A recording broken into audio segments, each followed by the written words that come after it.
Pozdrav svima, dobrodošli u još jedan Balance Point video. Danas sam super uzbuđen jer ćemo pričati o nečemu što me stvarno fascinira. Danas pričamo o gumama za motore koja su prava skrivena blaga. Danas ćemo pričati o gumama o kojima skoro niko ne priča, bar na našem tržištu. I smatram da su ove gume vrijedne da se nešto lijepo kaže o njima. Idemo iskreno, duboko u centar teme.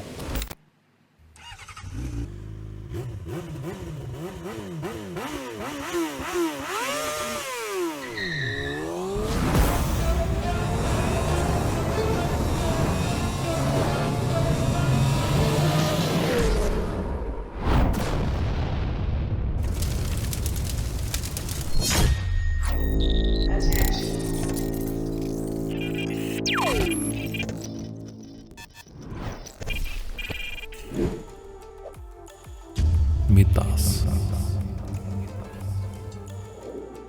Da bismo shvatili koncept i epilog ovog videa, moramo početi od početka. Dakle, koristim Mitas gume već otprilike 10 godina. U tih 10 godina ja sam promijenio 3 motora, svaki sa svojim karakterom. Ali Mitas je uvijek bio tu da me podrži. Prvo sam vozio Honda CBR 600 RR iz 2010. godine, klasični sportski motor, brz i agilan. Zatim sam prešao na Suzuki GSX S1000 koji je bio savršen za gradsku vožnju, a i duge ture, ali bez autoceste.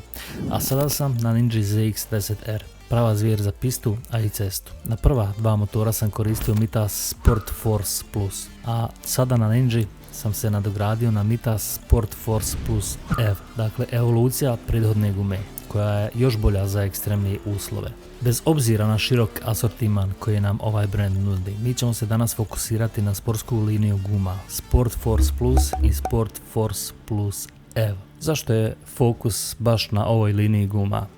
Sport Force Plus linija je razvijena i pokrenuta u proizvodnji u Sloveniji u pogonu kompanije Mitas. Na tim gumama je godinama radio interni razvojni tim inženjera, testirajući smjese, konstrukciju i ponašanje u realnim uslovima vožnje. Ovdje je važno biti precizan. Mitas je danas dio šire međunarodne grupacije i ima više proizvodnih lokacija, ali Sport Force linija je inicijalno razvijena i proizvođena u Sloveniji, što daje ozbiljnu težinu toj liniji. Zašto? Ako povučemo paralelu sa brandom Sava Tires koji također dolazi iz Slovenije i ima reputaciju izuzetno kvalitetnih guma, vidimo jasan obrazac. Iz Slovenije nam dolaze tehnički ozbiljni proizvodi sa dobrim odnosom cijene i performansi. To znači da ne pričamo o jeftinoj alternativi, nego o gumama koje nude vrlo konkurentne performanse, a da pritom ostaju cjenovno dostupnije od najizvučnijih premium brendova. Mada je kolega na svojoj Yamaha Fazer 600 sa Dunlopa prešao na Mitas Touring Force i isto kaže da je prezadovoljan, ali to je putnički asortiman i to ćemo ostaviti za neki drugi put. Moj stil vožnje, pa recimo da nisam onaj tip koji vozi samo do kafića i natrag. Ponekad vozim i agresivno, često i volim zaleći duboko u krivine. Volim osjetiti kako motor griza asfalt i kako gume drže sve pod kontrolom. Zamislite onaj osjećaj kada ulazite u zavoj brzinom koja vam diže adrenalin, a gume vas ne izdaju. To je ono što ja tražim od guma. I moram reći da sam sa Mitasom više nego zadovoljan. One mi daju samopouzdanje da guram granice bez straha da će me iznevjeriti. Ali da ne bude sve samo pohvale, hajde da pričamo i o manama, jer nijedna guma nije savršena, a ja ću danas biti potpuno iskren, kao i do sada. Prvo, hajde da se podsjetimo jednog malog eksperimenta sa premium gumama, jer to mi je stvarno otvorilo oči. Dok sam imao Honda CBR, jednom sam se htio počastiti premium gumama i u jednom trenutku sam pomislio hajde da se počastim sa nekim skupnim brandiranim gumama. Zaslužio si. I kupio sam Michelin Pilot Power 2CT, dakle dual compound guma, navodno vrhunska za sportsku vožnju. Zvuči super, zar ne? Ali znate šta se desilo? Nakon što sam se navikao na Mitas, ta Michelin guma me jednom u krivini počela izdavati. Nije bilo padanja, hvala Bogu, ali taj osjećaj nestabilnosti, to je bilo dovoljno da mi srce stane. Izgubio sam povjerenje na licu mjesta. Poslije toga više nisam smio apsolutno nagijeti motor kao prije. I stalno sam imao u glavi taj wiggle efekt koji sam kasnije istraživao po forumima gumama i ljudi pišu da je to kombinacija lakše konstrukcije i smjese koja pod većim opterećenjem može dati taj osjećaj pomjeranja. Možda neće izdati svaki put, ali kad jednom u glavi klikne nepovjerenje, gotovo je. To je mana koju nikad nisam doživio od Mitas gume. Zatim sam pri kupovini drugog motora na njemu dobio Pirelli Diablo Super Corsa. To je jedna vrhunska guma, premium brand i moram priznati grip je fenomenalan. Kao da si zalijepljen za cestu, posebno na suhom i kada su jako zagrijane gume. Ali evo i kod nje mane, moraš je dobro zagrijati prije nego što počneš izvlačiti maksimum iz nje, što nije idealno za svakodnevnu vožnju. A trajnost? Zadnja mi je trajala cirka oko 4000 km, što za nekoga ko vozi često znači ozbiljan trošak.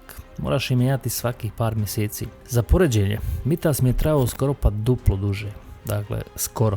duže. A grip je i dalje bio odličan. To je ono što me vratilo nazad na Mitas. Povjerenje se vratilo odmah, kao da sam se vratio starom prijatelju kojeg nisam dugo vidio. Sad kad ulazim u krivinu, nema zadrške, nema straha, samo čisti užitak, jer tačno znam da mogu ići do ruba gume.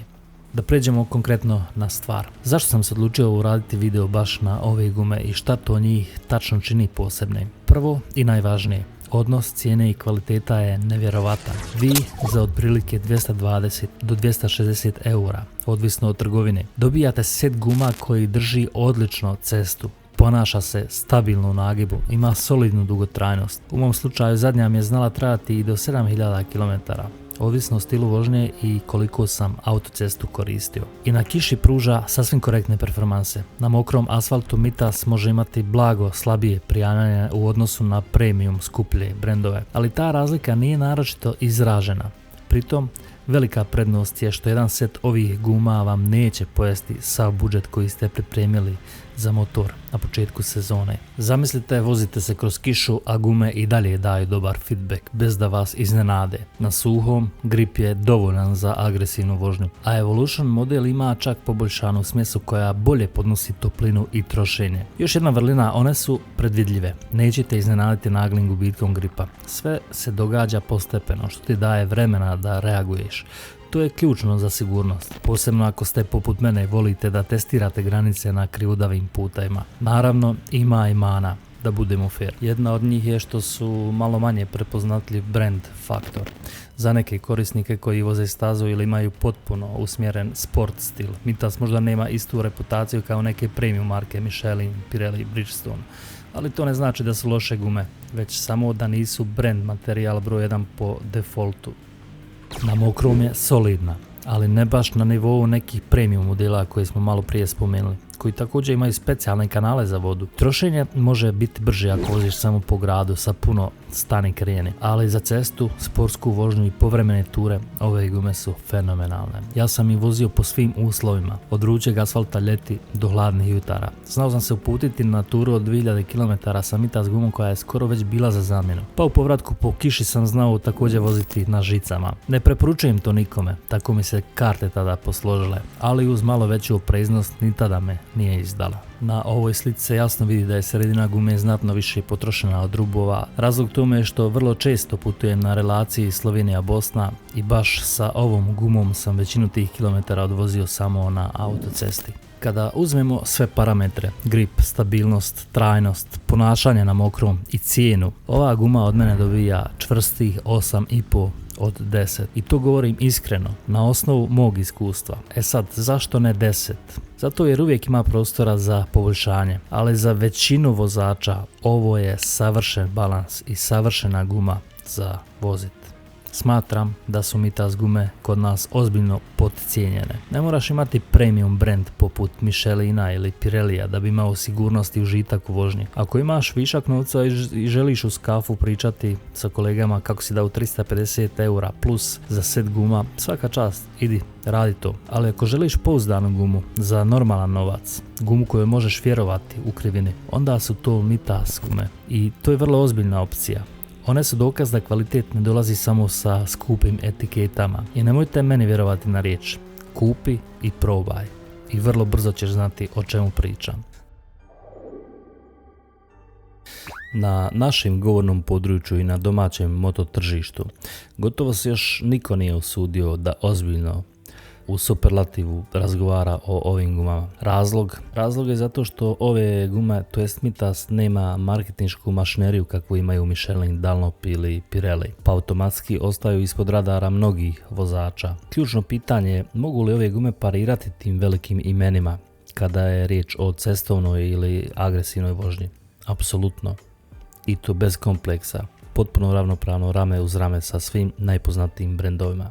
I vjerujem da će se puno ljudi naći u komentarima koji će pričati loše, to jest negativno o ovim gumama, a vjerovatno nisu ni vozili na istim. A isto tako vjerujem da će se puno naći i onih koji su koristili ove gume i da će samo potvrditi ovo sve što sam pričao. Dragi moji, video je završen. Ako vam je bio koristan, ostavite neki like, komentaršite, podijelite neko vaše iskustvo, vi što koristite Mitas gume, da li vam ima smisla ova priča, pretplatite se na kanal za više savjeta o motorima, o gumama. Vidimo se u nekom sljedećem Balance Point videu, ostanite sigurno na cesti.